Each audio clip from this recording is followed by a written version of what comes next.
Economically, the United States The British Empire was continuously also named good. the world's largest Hey guys, it's the Loud Guys. Today we are going to watch how geography made the US ridiculously OP. And the thing is, like, we watched that video. Like, I and Vanchika watched it and you watched it later. So that in that video it was about US versus the world. And I read the comments of those video or that video. So everybody in that video was saying that you should watch this video because it shows that how geography of US was very important in making us that strong. And we all were like it is not possible for US to defeat the whole world because like everywhere if each and every country attacks US, then there is no chance for US to literally survive. But yeah, in that video we got to know that they have so many big warships and everything that they can easily fuck the whole world. And now we will see how their geography helps them with that. I think so the biggest part is that it is very separate to Europe also, and that to Asia also. So all the major problems like Russia, India, China, and also the UK and all the European powers, so all the big powers are very far away from them. That helps a lot. But all the other things will be mentioned in this video. This is about a 40-minute long video, so I'm very interested to know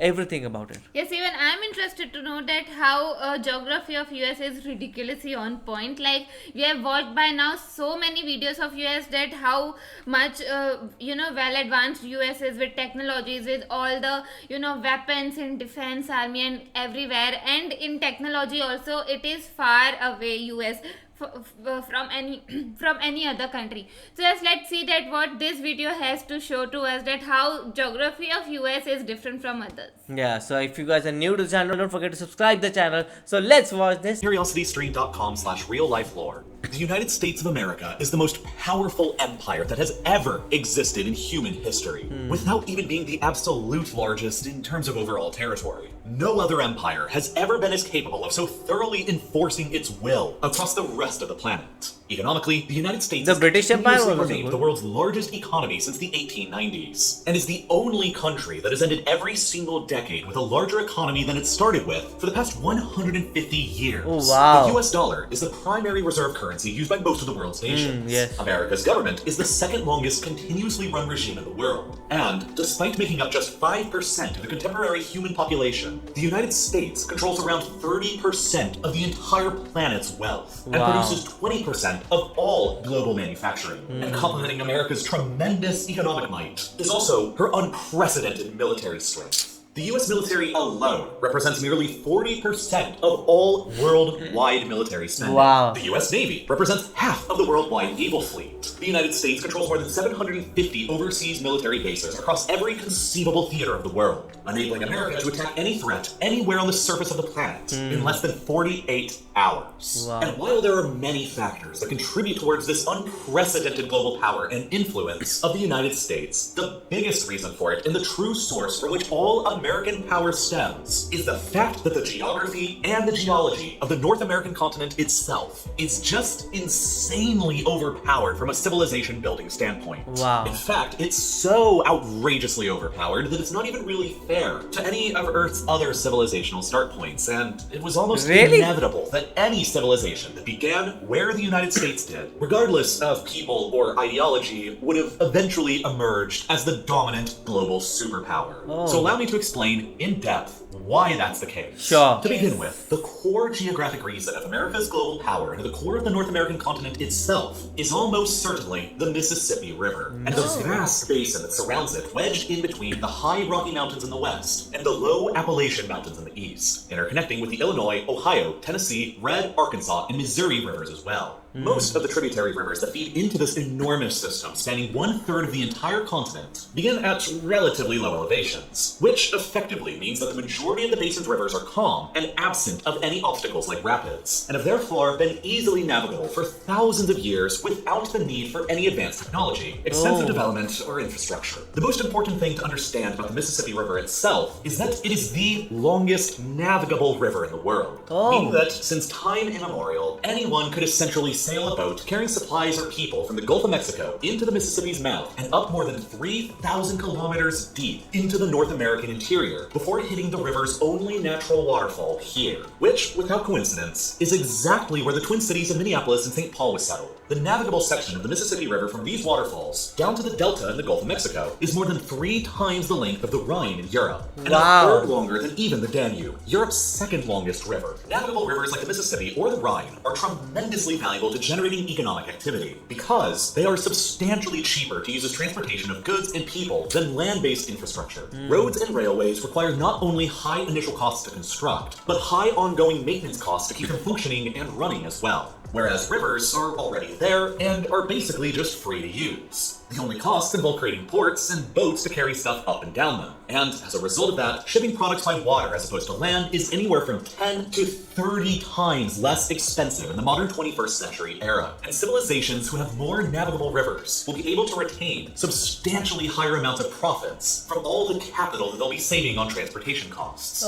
This fact instantly makes the Mississippi River, as the longest navigable river in the world, tremendously economically valuable to anybody who controls it. Farms and factories built along or nearby the 3,000 kilometers of its banks between the Delta and the Gulf of Mexico and the waterfalls at Minneapolis, St. Paul are capable of cheaply exporting their products further downstream and out into the world ocean toward global markets. This is nice. The River itself is only the India has also a lot of rivers, but the rivers have a lot of tides and found everything. across the greater Mississippi basin, granting settlements as deep into the interior of North America as Pittsburgh, Cincinnati, Minneapolis, Chicago, Sioux City, St. Louis, Memphis, Muskogee, Shreveport, and more to effectively become oceanic ports, all capable of exporting their various products cheaply down the Mississippi River network towards the Gulf of Mexico. But it isn't just this uniquely vast system of internally navigable rivers within North America that give this continent such an advantage to commerce. It's also the fact that around much of North America exists another highly unique geographic feature that cannot be found anywhere else in anywhere near such a useful pattern. What? The many barrier islands that exist in an almost continuously uninterrupted chain for more than 4,800 kilometers, around 3/4 of the U.S. Gulf and East Coasts. From the southernmost tip of Texas, where the Rio Grande empties into the Gulf, up to the Chesapeake Bay that harbors Washington, D.C. and Baltimore.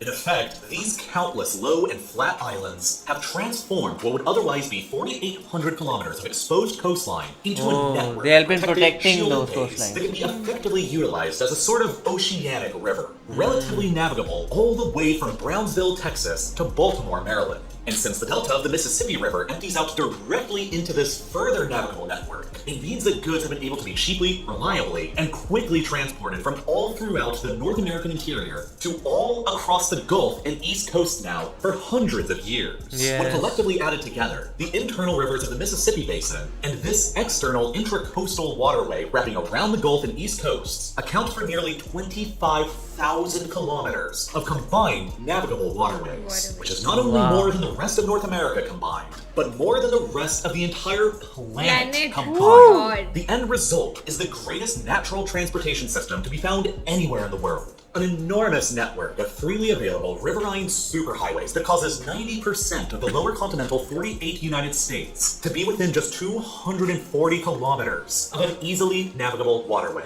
And it was all just effectively given to the United States more than 2 centuries ago, back in 1803, when the French decided to sell all of it for about $340 million in today's currency valuation. And then, the power that this system of natural navigation offers the United States is even further 340 million is still cheap. That it spans across what also just so happens to be the largest contiguous stretch of arable farmland on the planet as well, the American Midwest. The westernmost portion of the Midwest, located within the rain shadow cast by the towering Rocky Mountains of the continent, is dry but temperate and perfect for growing wheat like Ukraine and southern Russia, while the central portion is temperate and humid, perfect for growing corn and soybeans. Today, an area more than twice the size of France is under till within the Midwest alone. And as a result, this region produces nearly a third of the entire planet's supply of corn and soybeans, and more than $150 billion worth of agricultural produce overall per year. And all of this enormous agricultural land happens to also roughly overlap with the world's largest network of easily navigable rivers. It is a perfect natural recipe. But this happens now. The agricultural land is normally near to rivers only. The coastal waterway network further services the transportation needs of everything from Texas to Maryland. The Columbia and Snake rivers flow through the agricultural zones of the Pacific Northwest, and and the San Francisco Bay and Sacramento River help out within the Central Valley of California. You can quickly see that with very few exceptions, the vast majority of all of America's agricultural regions are within just 240 kilometers of a navigable waterway to the ocean, enabling food grown across the rural parts of the continent to easily and cheaply be transported to the same continent's urban population centers in a way that simply no other continent on the Earth could ever match. And we're still pretty much just at the beginning here, explaining the sheer scale of North America's geographic advantages towards maritime power and commerce. Because you also have to consider the many, many natural indentations of the continental coastline itself that creates many of the greatest natural oceanic deep water harbors in the world. In order for a natural harbor to make a good port, they must really have three crucial ingredients. Deep passages for shipping, enough resources in the immediate hinterland to support cities that can support the port, and plenty of coastal frontage area. When only considering natural harbors across the world that possess all three of those critical factors, the top three largest of them are all within continental North America and controlled by the United States outright. The Chesapeake Bay between Maryland and Virginia, the San Francisco Bay surrounded by California, and the Puget Sound of Washington State. These three are arguably the most impressive natural harbors found anywhere on the surface of the Earth, while the Chesapeake Bay itself, all on its own, has a longer coastline than the entirety of India combined. When added together, the entire coastline of the modern United States is well over 3.5 times the length of the entire African continent, despite the fact that Africa itself is more than 3 times larger than the United States in terms of overall land. This means that the United States coastline on the Atlantic, Gulf, and Pacific has a greater overall potential for ports than any other country on the Earth, bar none, and can even fit in significantly more ports than entire other continents. It is ridiculously OP. And then there's also the fact that with a little modern civil engineering, the United States acquired a second enormous internal navigable waterway in the mid-20th century, the Great Lakes. Due to the fact that the Great Lakes are naturally full of rapids, like, Niagara Falls, and the fact that the connections between the lakes often freeze over during the winter, they were never naturally navigable on their own all the way through history until the very late 1950s. But then when a series of locks and canals were completed by the Americans and Canadians. Now, the Great Lakes serve as a complementary internal water transportation system to the Mississippi Basin and Intracoastal Waterway, enabling even further cities deep within the continent to effectively become oceanic ports. From Duluth to Detroit to Cleveland and Buffalo. And then there's the fact that through a series of artificial canals, the Mississippi Basin system and the Great Lakes system are now connected with each other, and barges can effectively freely navigate with their cargoes in a giant circle around the entire eastern United States. But like lakes great and as it river is, is the Mississippi connected. Basin does contain a couple of critical geographic vulnerabilities that Natural can and be man-made. exploited by America's enemies, and both revolve essentially around New Orleans, the most strategically important city in the entire United States, because it serves as the gates between the entire Mississippi River superhighway network and the Intracoastal Waterway and Gulf of Mexico. Should New Orleans ever fall into enemy hands or be somehow destroyed, the link between the greatest river network for transportation in the world and the global ocean would be blocked, and the whole system, along with the American economy, would effectively break down. There are theoretically two arguably easier ways to accomplish this, besides from capturing or destroying New Orleans itself. The first way is to take advantage of Cuba. You see, Cuba is probably the most strategically valuable piece of the North American board that the United States doesn't outright control or have significant influence over. This is because of the way the island juts into the Gulf of Mexico, creating two straits that all ships coming back and forth through the Gulf and the greater world ocean have no other choice but to pass through. The Florida Straits in the north, or the Yucatan Strait in the south. All on its own, Cuba is too small of an island to ever leverage this strategic position to threaten the trade of America's underbelly between New Orleans, the Mississippi Basin, the Intracoastal Waterway, and the outside world. But when placed under the sway of a major power from another continent, it absolutely can be, as nearly happened during the early 1960s, when the Soviet Union began placing nuclear missiles and troops there. Cuba can hypothetically be utilized as a springboard to attack the United States' most significant geographic advantage. And as a result, Washington has been actively carrying out the longest trade embargo of modern history against the island for more than 60 years now, desperately hoping to bend its people towards its will and to prevent any large, hostile foreign power from ever becoming too established there. The other incredible weakness is almost paradoxically the Mississippi River itself, which has desperately wanted to change its course now for decades. For thousands of years now, the Mississippi River has always meandered around over long periods of time, and its delta has shifted across various positions along the Louisiana Gulf Coast. Back in the 1970s, the river would have naturally shifted course away from its current path, beginning in a location that hardly anyone will have ever heard of, the small town of Vidalia, Louisiana. From here, the Mississippi would have begun flowing into what's currently known as the Atchafalaya River, down to a new delta in the Gulf about 120 kilometers southwest of present-day New Orleans. Had this been naturally allowed to happen, the entire Mississippi River would have diverted completely around the cities of Baton Rouge and New Orleans, leaving their river-based infrastructure stranded and their people without any source of fresh water, and creating a new delta for the river in an area that is presently, essentially, the middle of nowhere. The end result would have been an economic catastrophe for the United States of unprecedented So they didn't allow that to happen. And so, in anticipation, the United States Army Corps of Engineers constructed what is probably their proudest accomplishment. The $2 billion old river control structure within the small town of Vidalia, which artificially forces the Mississippi River to unwillingly continue down its historical path towards Baton Rouge and New Orleans. where all Forcing the river to infrastructure built stay over at its centuries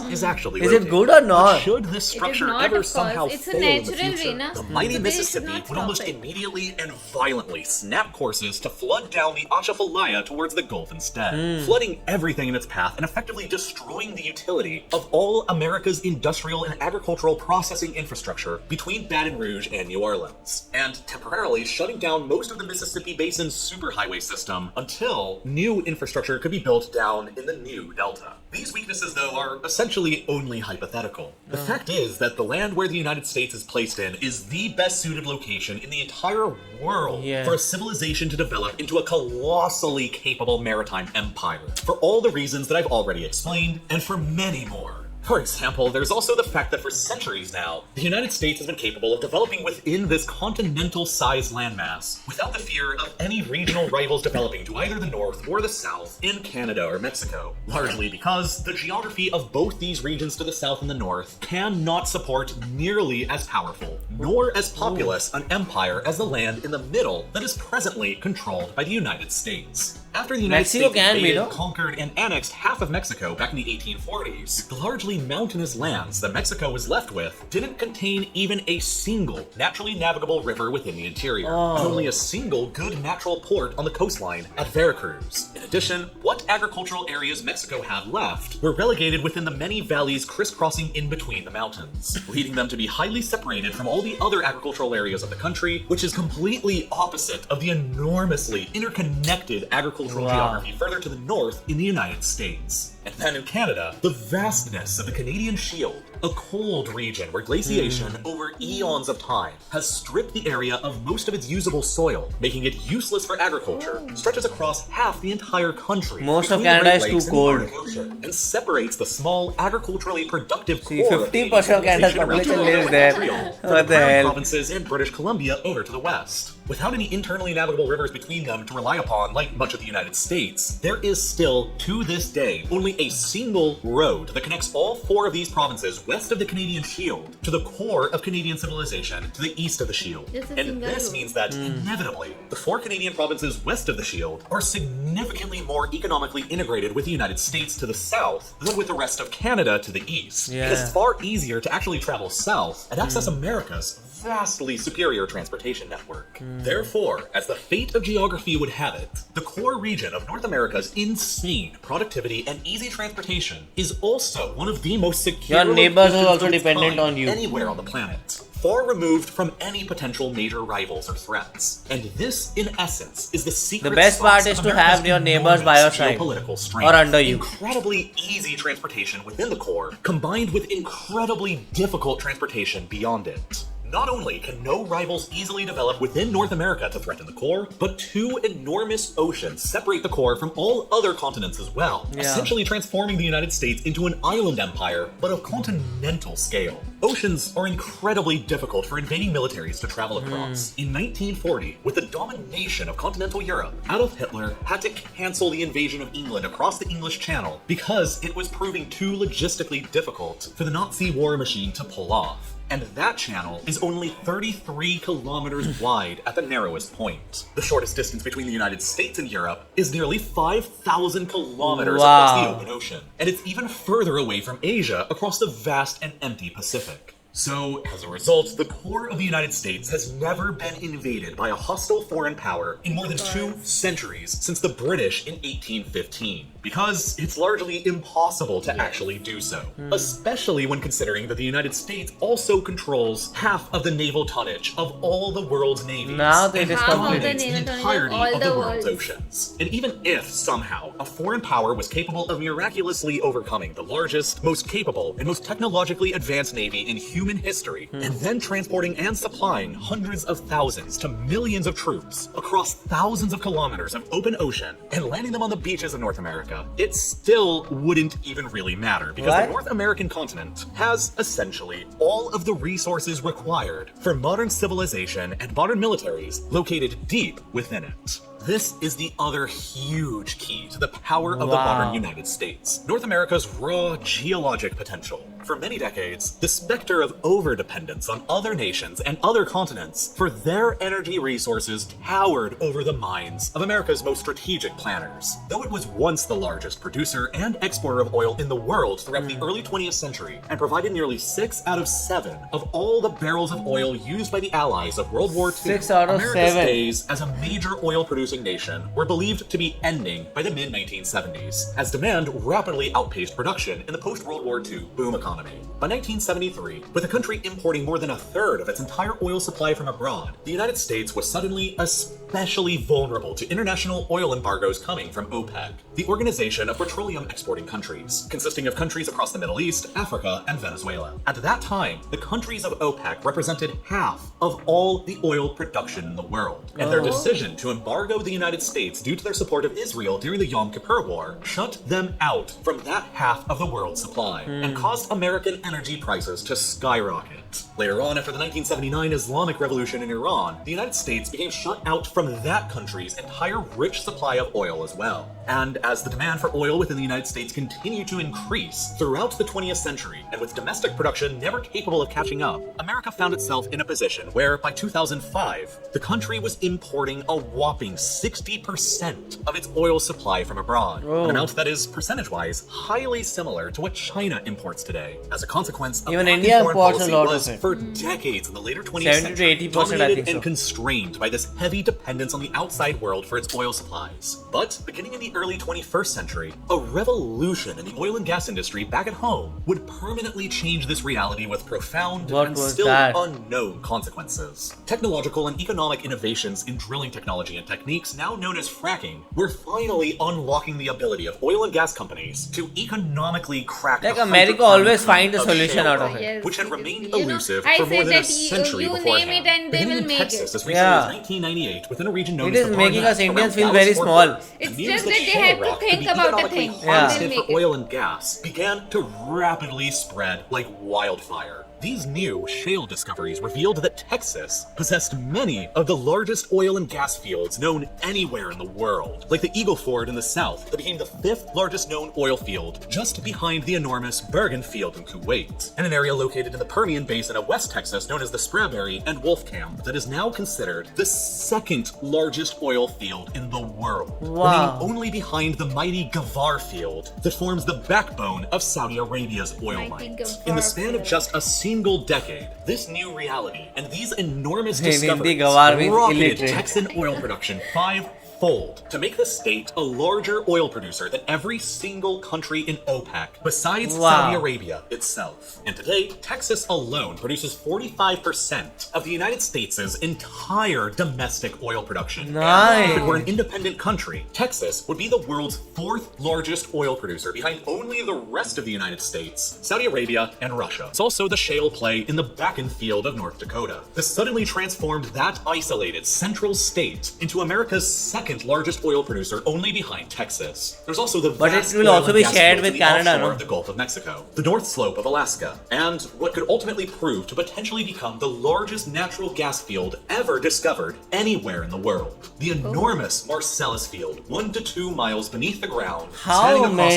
upstate oil New fields, York, man? Pennsylvania, Ohio, and West Virginia. All told, these new discoveries tripled the estimated natural gas reserves of the United States between 2002 and 2019. Wow. And with a massive network constructed of new gas pipelines stretching across the border into Mexico, accompanied by a series of liquefied natural gas or LNG export terminals across the Gulf Coast, Maryland, and Alaska, the United States suddenly transformed out of nowhere into the second largest exporter of natural gas behind only the Russians. And by Wow. 2018, what had previously been unimaginable back in the days between the 1970s and 2005 finally happened. The United States had once again, for the first time in more than 4 decades, surpassed both Saudi Arabia and Russia to regain its title as the world's #1 producer of oil. A position that the United States will now almost certainly retain for all of the foreseeable future. And perhaps most importantly, the vast shale basins of the United States are all located within the interior of the continent and nearby to major navigable water-based transportation routes. So And the easily network of transportable US also. oil and gas Everything pipelines is and for them, refineries no? is simultaneously so vast. Everything they span works for you across only. nearly the entire continent as well. Effectively, this has largely made the United States an empire that is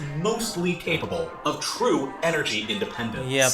No longer reliant on the complicated geopolitics of the outside world for supplies necessary to power modern civilization. For economic reasons, the United States continues to import large amounts of oil from abroad, but primarily from within the North American continent she so thoroughly dominates. Canada and Mexico alone provide for around 60% of all the imported oil used within the United States today. Oh. No longer can oil embargoes from any coalition of nations outside of North America threaten the American supply of energy, and nor can a naval blockade of America's energy imports that primarily come in from overland from other parts of the continent's interior. Combined, these geographic and geologic traits add together to make the United States the most formidable global power of the 21st century and human history. But it doesn't mean that the country is completely immune to external attack and without weakness. Even though the United States is now largely energy independent in terms of oil and gas, the country continues to maintain an extremely heavy presence across the oil and gas-rich Middle East. Yep. Not because it directly relies on oil and gas from there for themselves, but because the resources of the Middle East are absolutely central to the wider global economy at large, and vital for many of the United States' most significant allies in East Asia. Yeah. Any disruption in the flow of oil and gas out of the Middle East through the Strait of Hormuz would be incredibly destructive to the world economy. A world economy that the United States has found itself increasingly integrated and interconnected with today. As much as 30% And also became of a the leader entire of modern it. US GDP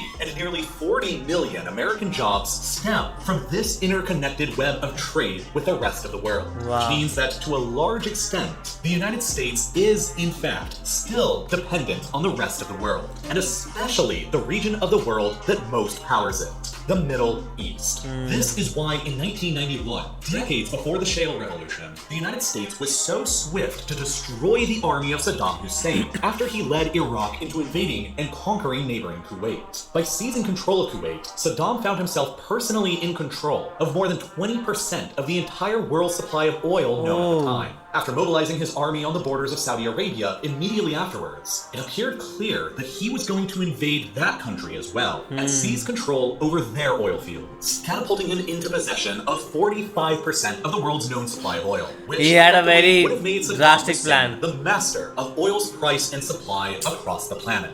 Unwilling to tolerate that threat to the global economy, the United States mobilized the largest coalition of nations ever seen since the Second World War and went to war against his army, liberating Kuwait and pushing Iraqi forces back across the border. But by doing so, the United States committed to basing large numbers of troops in Saudi Arabia nearby to the front line, and they didn't leave following the war's conclusion. Combined with the US's financial support for the Saudi regime, the harsh economic sanctions imposed on Iraq following the end of the war, and the staunch American support for Israel, these events all contributed to Osama bin Laden and his Al-Qaeda organization to attack the United States directly in That the deadliest was worst. single attack ever perpetrated against the American heartland on September the 11th, 2001. In response, the United States initiated the War on Terror and subsequently invaded the landlocked, mountainous Afghanistan, where the local Taliban regime was shielding bin Laden and Al-Qaeda. And so began what would ultimately transform into the longest war in American history that would last for the next 20 grueling years. Yep. And ultimately, after more than 2 decades of fighting that cost more than $2 trillion and over 140,000 lives across the country, the United States ultimately decided to withdraw almost exactly 1 year ago, back in August of 2021. But now it is in a culminating worse the state. ultimate Taliban resurgence that swept over the country and catapulted them back into power yet again. Yep. As with Vietnam decades before it, the war in landlocked, mountainous Afghanistan ultimately became a decisive foreign policy defeat for the United States, Yeah. and explicitly showcased that even the most powerful empire in human history has its limitations. As the war in Afghanistan encompassed more than 8% of the entirety of American history and spanned across more than 2/3 of my own lifetime and many other Americans and Afghans alike, this conflict is perhaps the most critical and important of all 21st century wars for us to understand in both countries. How and why it began,